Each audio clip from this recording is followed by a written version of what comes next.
Hi, this is the last video lesson for Unit 3. One of the lessons in this unit was taught live, so depending on how you count, this is either the third video, I guess that's what it is, or it's and it in fact is the fourth lesson because you made the unit circle with the flapping triangles. You made that in class, okay? So today I'd like to just start out with some vocabulary. We're going to talk about some things that you might have encountered in a physics class before. So, speed.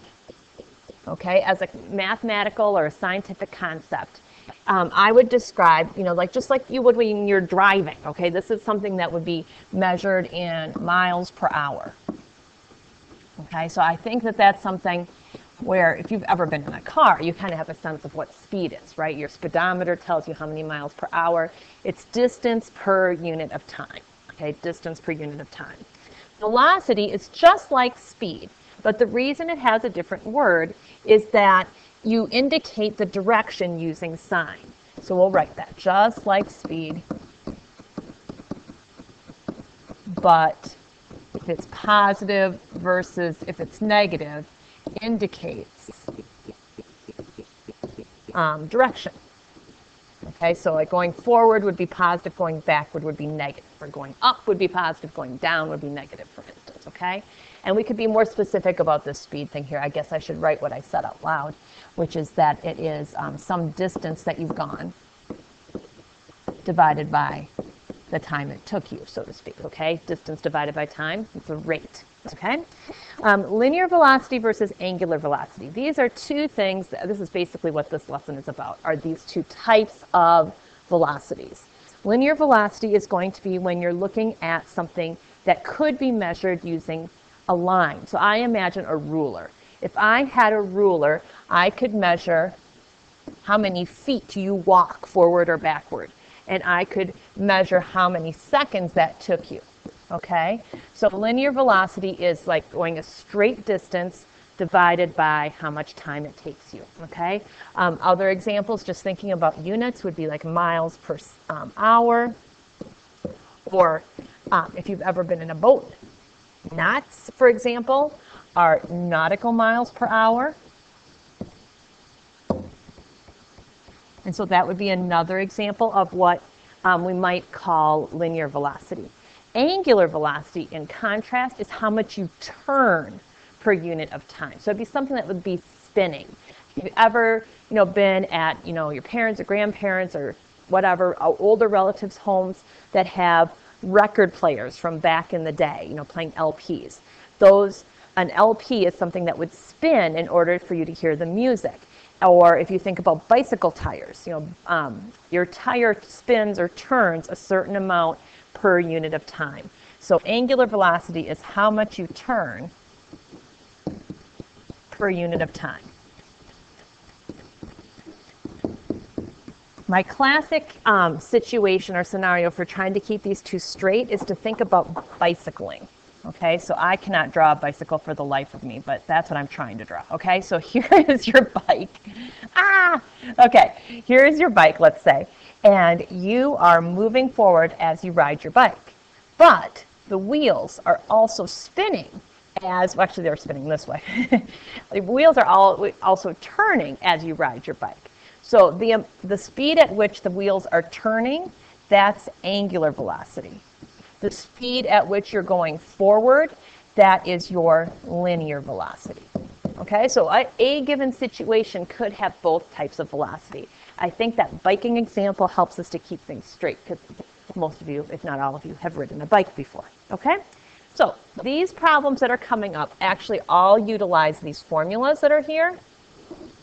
And you'll notice over the course of the next couple days that some of them get used more than others. I will not require that you memorize these at all, but I do require that once you see them, you can make use of them. So the W kind of shape is actually read omega. It's a Greek letter. That is the symbol for angular velocity. As we've encountered in the past, theta is a Greek letter that's often used to just describe the angle within a picture. The T that is mentioned in these formulas is denoting time. And V, I didn't leave myself enough room here, V is a linear velocity. So in contrast to the W up here, right, in contrast to omega, it's the other kind of speed. Omega is like the bike wheels going around. V is like the bike moving forward. And then S, we encountered in a previous lesson, S is the strange choice for the concept of arc length. Now, depending which information you're given, you might want to use one formula versus another. Basically, if you just think a little bit about what this formula is saying, it's just the definition of angular velocity. It's amount of angle over time, how much turn there has been, so that's not really too bad. And then all of these formulas over here start with a V. So those are different ways of describing linear velocity. This last one is convenient because it converts. It says if you're turning at such and such a rate, right, the W in here is angular velocity. If you're turning at such and such a rate and your wheels have a certain size, this is how fast you're going to move forward. So that formula kind of gets used quite a bit because it connects the turning of your bike wheels with the movement forward of your actual bike. Okay? So those formulas will always be provided for you even on a quiz or a test, but you do need to be able to use them. Okay, so the first one says find the linear velocity, first example. So I need to find V of a point on the edge of a flywheel with radius 2. So here it's telling me R equals 2. And it's rotating 420 times per minute, and that's being given to me in terms of rotations. So the first thing I'm going to do is try to change this a smidge, because I think I sort of have angular velocity, but when we express angular velocity, we want radians on the top and time on the bottom. And this is giving me rotations, not radians. So I'm going to start out doing a conversion so I can get my angular velocity, and then I think I'm going to be good to go. So 420 rotations or revolutions, that's the same thing. Revolutions per minute was what was mentioned in the question. And then I know that one revolution is connected to radians. How many radians are in a whole circle all the way around? Hopefully you know that that's 2 pi. So that's 2 pi radians. I'm going to write out the word just to make sure you understand what I'm saying there. Revolutions cancels revolutions.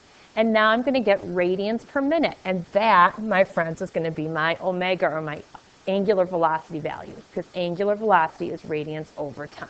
Okay, so I'm going to get the nice value of 84 pi radians per minute, and that is omega, or angular velocity. Okay, the question though said to find linear velocity.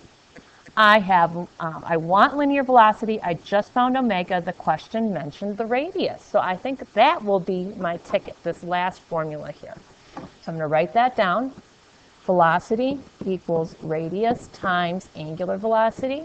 And the radius of the flywheel was given to be 2, and we just figured out omega was 84 pi. So I'm going to just multiply that together, and I get 168 pi. And my units here, if I think about it, I'm going to say, well, the units for, remember this, let me back up. This velocity is how fast you're moving in a straight kind of way, like on the ground, not spinning. And so the radius here, this 2, was given in meters. So this would be meters. And then the unit of time that was on my omega was minutes. And so this is meters per minute. Okay, the radians don't contribute a unit. Okay, and we can talk more in class about why that is. Okay, let's look at the second question.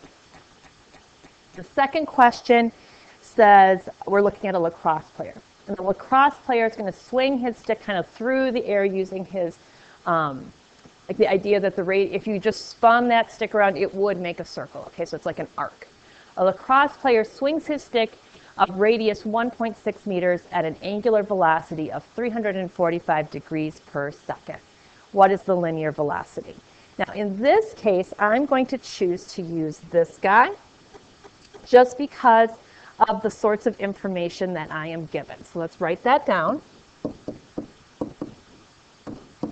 Okay, and then let's fill in what we know. The radius, the R, that's right here. So I'm going to fill that in as 1.6. Theta is, in my problem, given in degrees. And that's sort of an issue because all of these formulas hinge on theta being in radians. I didn't say that earlier. I apologize. So down here we need to do a little side problem. Convert 345 degrees to radians. Okay, so we would take 345 degrees, do our conversion like we have in the past, so degrees will cancel degrees. And when you reduce, this ends up as 23 pi over 12. Okay, let's go back to this formula box, and I'd like you to make a note that theta has to be in radians. Okay, forgot to say that. Shoot. Okay, so now we will put in that angle that we just found. So theta, okay, so this R is the 1.6. The theta we just did as a side problem. We converted it to 23 pi over 12. And then time. Oh, it already said time. Per second. Per second. Okay? So we're good. We're all set. So we are just going to multiply this out. When I did that on my calculator, I got 9.634. Okay? If you're nervous about the calculator, let me show you that for just a sec. So we would have 1.6 times 23 times pi. And then underneath, we had a 12. Okay, so there is my decimal answer. That's how I got it on my calc. Okay, and my units there would be meters because meters were mentioned. And my unit of time was seconds. So this is meters per second. Okay, good deal? All right, the next question I'd like you to try by yourself. I'm just going to show you the answer. If you don't get this answer correct, then in class I would like you to ask me. But this question number 3 is a lot like question number 2, so I don't want to take a ton of time going over it. Okay, pause the video, try the problem, and then come back.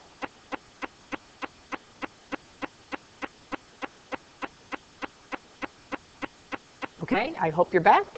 And the answer here should be approximately 4.747 meters per second. Now again, I'm not going to be thrilled if I see no work here and then this answer. Okay, so I hope you actually tried it, see if you're getting it right, and if you're not, then you know you need to ask in class, okay? I'll be happy to go over it when you come to class. Let's look at the 4th question. Okay, in this problem, we're looking at a ceiling fan. So what I'm picturing here is just one of those things. I have a bunch of these in my house. I like fans. All right, so a ceiling fan, like on the ceiling of your bedroom or whatever. And the fan has 15-inch blades. So this length here is 15 inches. And we also know that the speed of rotation is 120 revolutions per minute. First thing was to find angular velocity. This is the definition of angular velocity. Remember that the theta has to be in radians. It can be any unit of time now. Right now, we almost have it. We have 120 revolutions per minute. That's not quite angular velocity because we need radians per minute. So this is just a factor labeling question, right? How can I get my revolutions to be radians? Need those to cancel. 1 revolution is how many radians? 2 pi. So we would multiply this out, and we get 240 pi radians per minute is our angular velocity. Okay? So that's that. And then in part B, it says now use that and find the linear velocity. So what we're wondering is if there's like a little bug sitting on the edge of that fan, at what speed are they experiencing motion? Okay, not rotation, but motion. So linear velocity, this is the bottom one. I already know omega. I already know radius. So this is going to be not too bad, okay? So linear velocity is radius times angular velocity, good grief. And the radius was given to be 15, that was the length of a fan blade. And we found the omega value to be 240 pi. Okay, so we're going to throw that on our calculators, and you should get this. 0.734. Okay, that's a decimal point right there. Okay, so approximately that. I don't really care how you round, as long as you round properly, right? You can't round this to, for example, 11,400. That wouldn't be right, and it would be too severe of a round. Okay, I would say 11,310 would be a good answer. 11,309.7 would be a good answer. Okay, so use your judgment. Anyway, so that would be our final answer there for linear velocity, and I think we're done for today. Okay, so remember those formulas, or actually I shouldn't say remember, be comfortable with those formulas and what the variables stand for, and we'll get some more practice in class, okay? This is the end of Unit 3 with this lesson, so our test is coming up. Keep an eye on your calendar. Thank you.